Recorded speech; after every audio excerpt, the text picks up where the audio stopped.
you start with the health screenings, finish. You start the injectables, and they are preferred daily. For the lady, it's quite a process. Yes, they are delicate. So we do that daily. After 7 days, we do the scan to check if the eggs have been recruited, and then the dose is measured according to the hormonal levels that the doctor found. Oh, Yes, we just don't say you are 22. You're given, okay. It goes by hormonal indicator. It is indicated by the hormonal levels that were raised in the tests. So the injections, you do them on by yourself at home? No. We tried many times at home, and when they come on the 7th day, the eggs have not been recruited, and so we said, no, we can't blame our patients. We don't want a blame game, so we prefer the injections done here. We take responsibility. Meaning, if we inject you up to 7 days and there are no eggs, therefore there are two things we are saying. Either the medicine was not working, but the same batch was being done on other people and it worked, and therefore it means your body is not responding to medication. And then after 7th day we do a scan and now start tracking closely to see when the egg is ready. And the day they remove the egg is the same date they do fertilization. So you come here every day for 7 days? No, first 7 days, and then now it will depend how fast your body will respond subsequent days. Okay. Yes, it takes about 2 weeks. 2 weeks. Okay. And before maybe the IVF process, for someone who's working, do you need some day off, or it's not as complicated? We have made it simple, and some patients who can be sure that they can inject themselves at home, occasionally we give them the injectables to do it at home. But you don't need, when you're preparing for a pregnancy, you don't need off. So you just come daily, very early in the morning, finish your work, your injection, and go to work. And if you come from very far, we prefer you go to your nearest doctor or nurse to inject you. Because very many patients fake their jabs, so they don't inject themselves, they skip.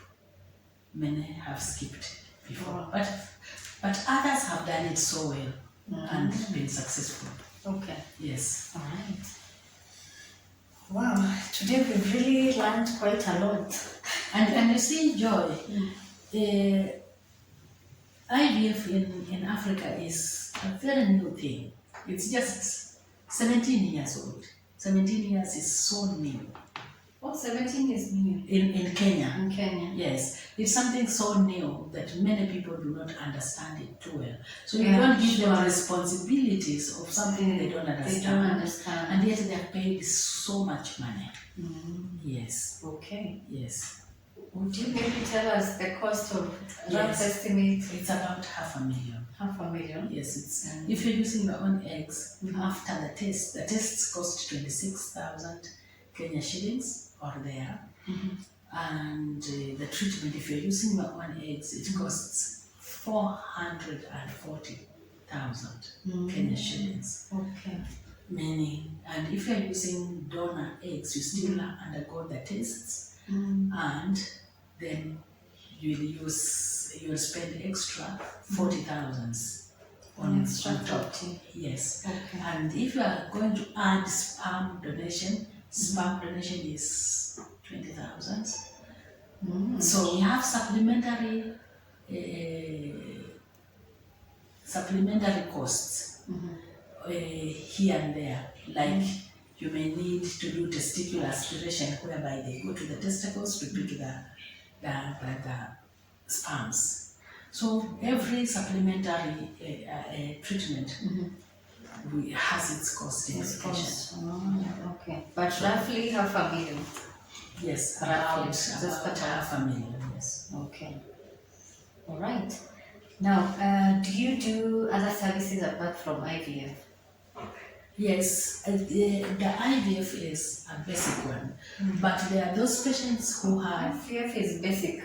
Yes, we call Wow. it basic. That is the major thing.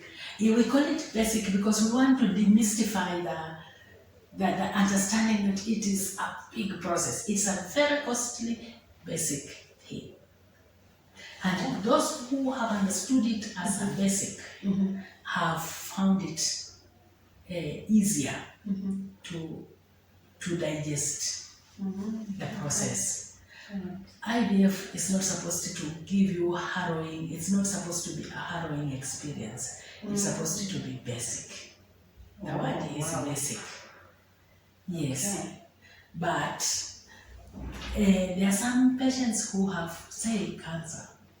Cancer of the testicles, cancer of the ovaries, and they do not know. Or they suspect they could be having a cancer somewhere here and there. You see, if a woman has cancer of the ovaries or the uterus and or the breast, and she undergoes IVF treatment to carry the baby, you see, she's going to die before the baby grows up, or before the baby stops breastfeeding. Yeah. Before the baby is even 3 years, because the cancer is going to be well fed.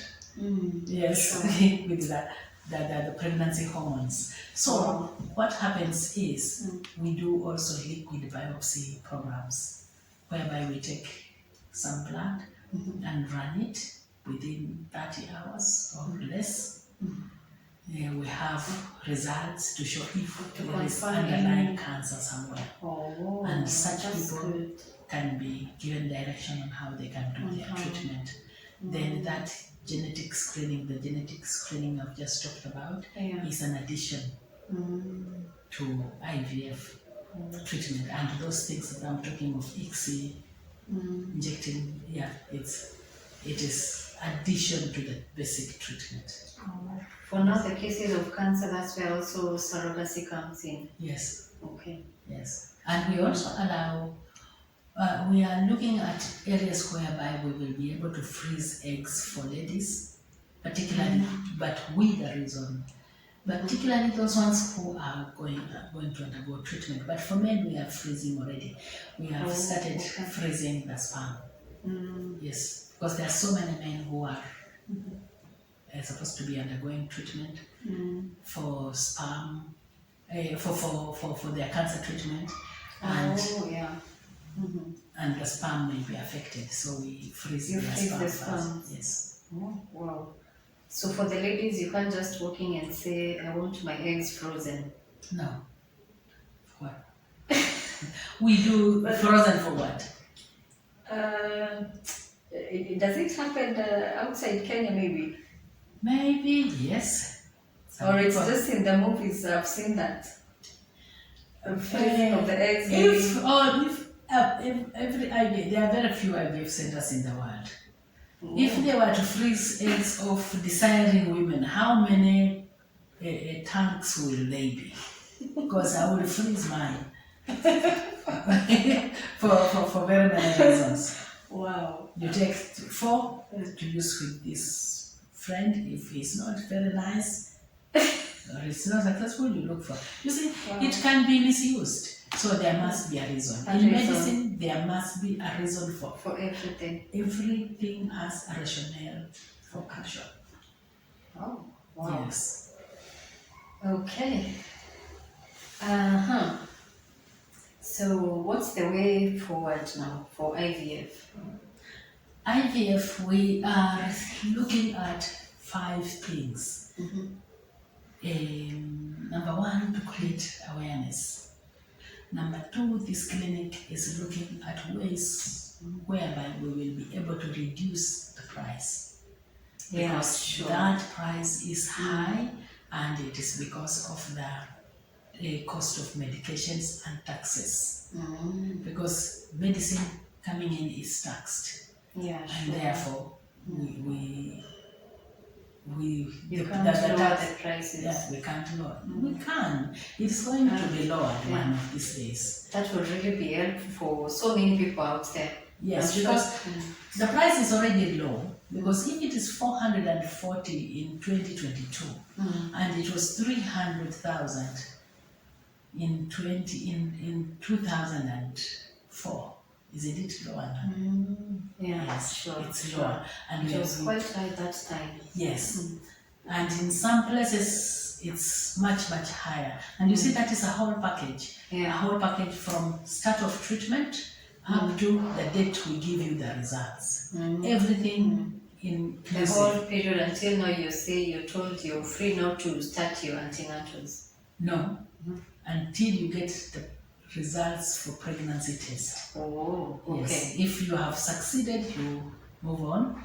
If you have not succeeded and you have stored eggs, those eggs are the ones we use for frozen embryo transfer, and the patient is subjected to pay 90,000 for the process of preparing the womb. If they don't have any embryos left for some reason, or they were not very viable, they are requested to start afresh at the same cost. The original the cost. same cost. Yeah, because the doctor will do everything again. Oh, Yes. wow. Okay. Yeah. You were on is it the second one, the third? So that is, as we have said, Yeah. that is the first and second. The third one is we would like so many people to be trained in IVF technology. And we have started by training some people or showing them how to do intrauterine insemination. Some people, some doctors, and some clinical officers, how to do inseminations, so that if the patient has not succeeded, then they can move them to any facility of the patient's choice to do the IVF process. You see, it reduces the time of delay. Sure. Yes, and also one day we will be able to start a school for training the embryologists. That would be quite interesting. Yes, so because the country has very few embryologists. Sure. And I've actually never heard of someone else apart from here. no, there are many, there are a number, but they are not enough. There are few, and it's very costly to train them abroad. So accommodation, travel, so on and so on. So we believe we can pull together with the other facilities and be able to train them. And you see, when you train hands-on, or you train in an area where you will practice, it is much easier. Sure. Yes, it's much easier, and it will be more comprehensive. Yes. Okay. Yes. So those are four already. Yeah. Four. And then the fifth one is we would like to see how, for our clinic now, we have ordered for some instruments which will be recording the movement of the patient from the reception when the patient comes for consultation up to the time the patient is going off after embryo transfer. Okay, like the progress now. Yes, the progress. So that even their embryo in the lab will be monitored. So that gives the patient confidence. And in assessment, you can be able to assess this is where the human being went wrong. Oh, But above all, it's God who gives pregnancies. okay, sure. Wow. Okay. All the best in that. Good. That is quite something. Yeah. And you work as a family. Yes. Yeah. So how is that? How is that working for you? Is it a good thing, or someone else would say, A means what? Just be very straight, Joy. Are there any disadvantages working as a family in this institution? We have found it easier to work as a family. One, to work here, you must be qualified enough. Dr. Nore is a very qualified person. He has done a lot of studies in obstetrics and gynecology, because he is a consultant obstetrician gynecologist. He has done embryology. He has done clinical reproductive oncology, and he's still reading. And basically, everybody here, you must read a minimum of 20 hours per week. If you are any nurse, any staff, you must read something related to a patient. 20. If you want to read one topic every day, but just read 20 hours per week, which is not common everywhere. Okay.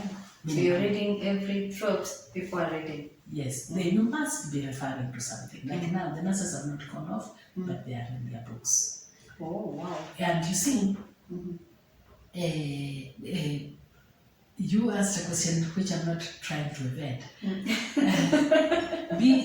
Being also a founder of Nairobi IVF Centre, I did not cease to be Dr. Nore's wife. Yeah, sure. Yes, that does not make me apart, because I was also part of the brainchild as a research assistant. Sure. I am qualified enough. I have done my studies in nursing, yes, up to PhD level. So I am qualified enough to be here. I've done legal nursing, which helps us with the IVF cases. Yes. And I am a psychologist by training. So there are so many reasons why I qualify to be working at, and I've also been trained in IVF nursing. I went to USA and I did my coursework in IVF nursing. Our children, we are parents of 3 children, twins and their elder sister. She is a lawyer by profession. Wow. She has done also her master's degree in bioethics, which gives her the rights to be doing the surrogacy programs and so on. I should be the one talking about the surrogacy. Yeah. And she's for the next one. And she's working on her PhD her PhD in surrogacy. I'm working also on my PhD at JKUAT as a biotechnologist. So I will be rightfully here. My twin sons, they did microbiology, and one went to University of Monash, and the other one was in Europe, and they did embryology. Yes. Okay. The smaller twin, one of the embryologists, we call a smaller twin, has zeroed on genetics, and his elder brother has also a degree in reproductive oncology. So are they rightfully here? Yes, they are. Yes. So before they qualified, they were not working here. Oh. Yes, okay. I was working here with the other doctors, different doctors from abroad. Okay. And another thing which makes it easier is when you work with a family, it is so easy because everybody is answerable. One person's mistake can cause the whole family to go down. You're all down. Yes. Yes. Okay. So it is easier. You protect the future of everybody, and therefore you have to be perfect. You have to be hands-on. Wow. Okay. Availability is also there. There is no patient who can say they never found Dr. Nore, because he comes in very early and goes away after all the patients have left. We have other doctors who help Dr. Nore, like we have Dr. Egley, but as a family we are answerable for our part.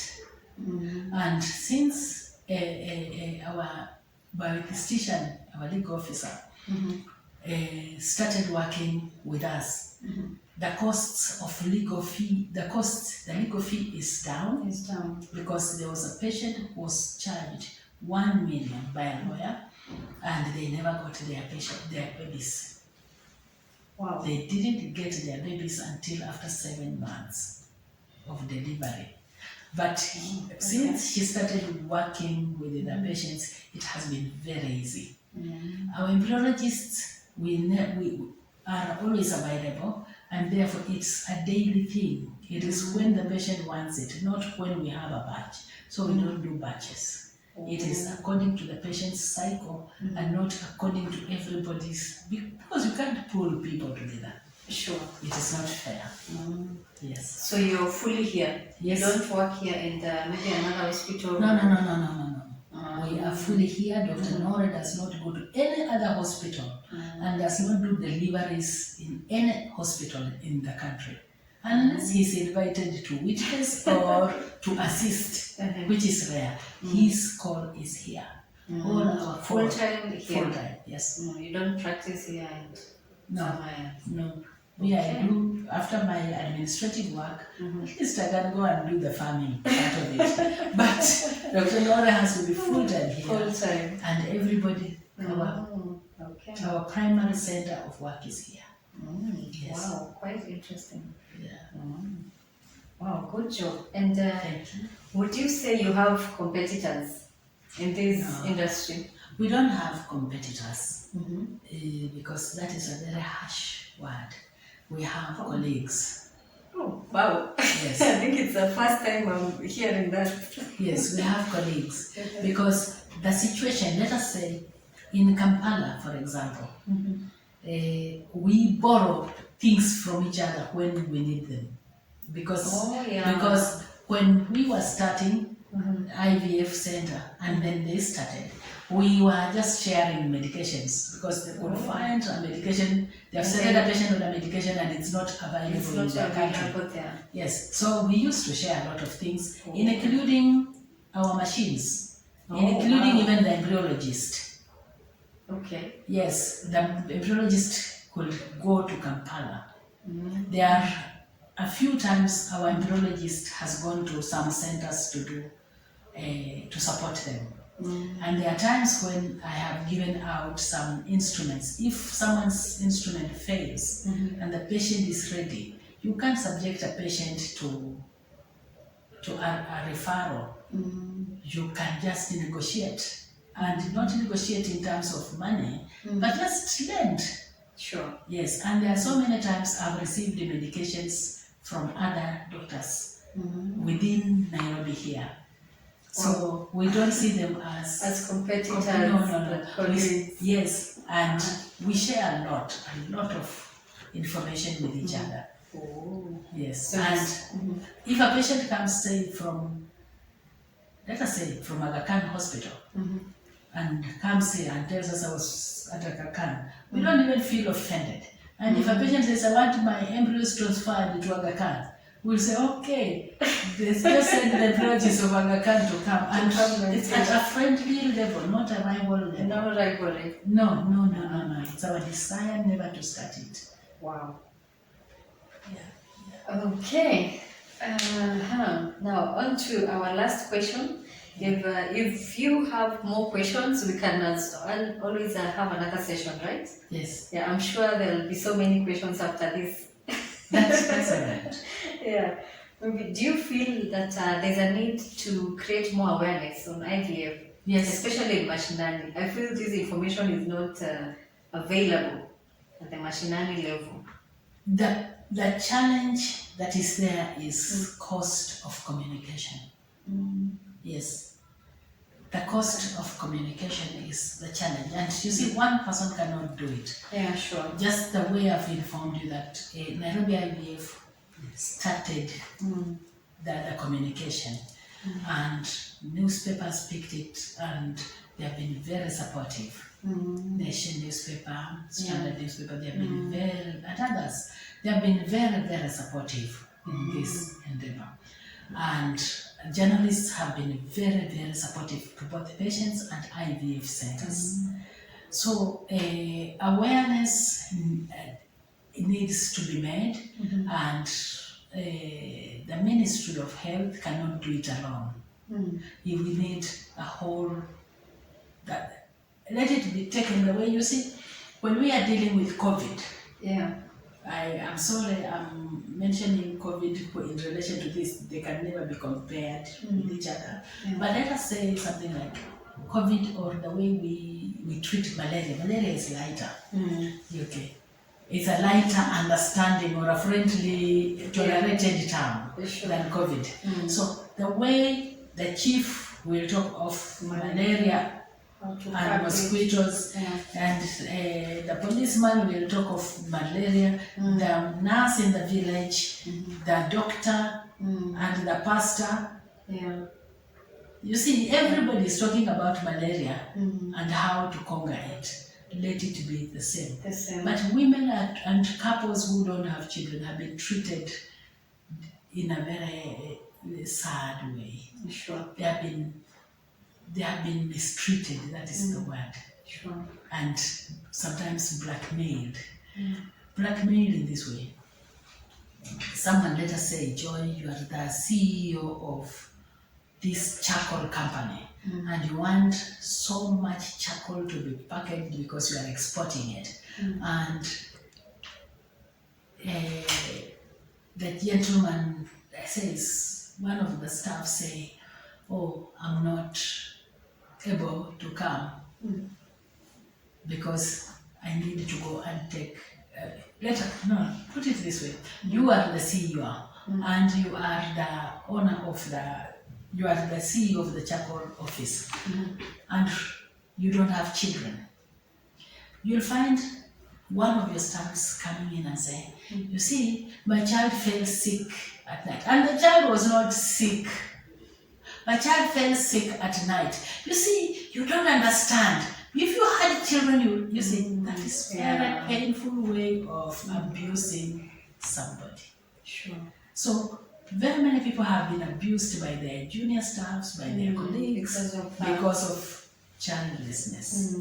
And therefore, we need to educate the community that childlessness is not a stigma, it is a disease. Yes, just the way we treat malaria as a disease. It is treatable. Yes, and it's that is quite something. I hope you've already learned that share to many people as possible so that they can be aware of the IVF treatment. It's treatable, okay? So no stigmatization. Let us share the information. Share this video to as many people as possible to relay the information everywhere. Joy, asante sana. Thank you so much. I'm sure we will be back. Welcome. We will talk about, there's so much we can't conclude here, right? We will be back for surrogacy. We will be back for more questions. Yes. But we are home. Thank you so much. Thank you so much, all the listeners. And should you have any question, just let Joy know, and we will be able to do another interview together. Yeah, sure. Welcome. Maybe you can tell them the location, maybe. Yes, we are on Landmark Plaza, opposite the Nairobi Hospital, on Agwin Kodek Road, and we are on second floor, the whole floor of Landmark Plaza, second floor. Yes, and the center is called the Nairobi IVF Centre. Okay, the Nairobi IVF Centre. I will pin all that down there. So what you need to do, if you need their services, just go down there, get their contacts and their location. Thank you guys. Remember to stay positive. Thank you.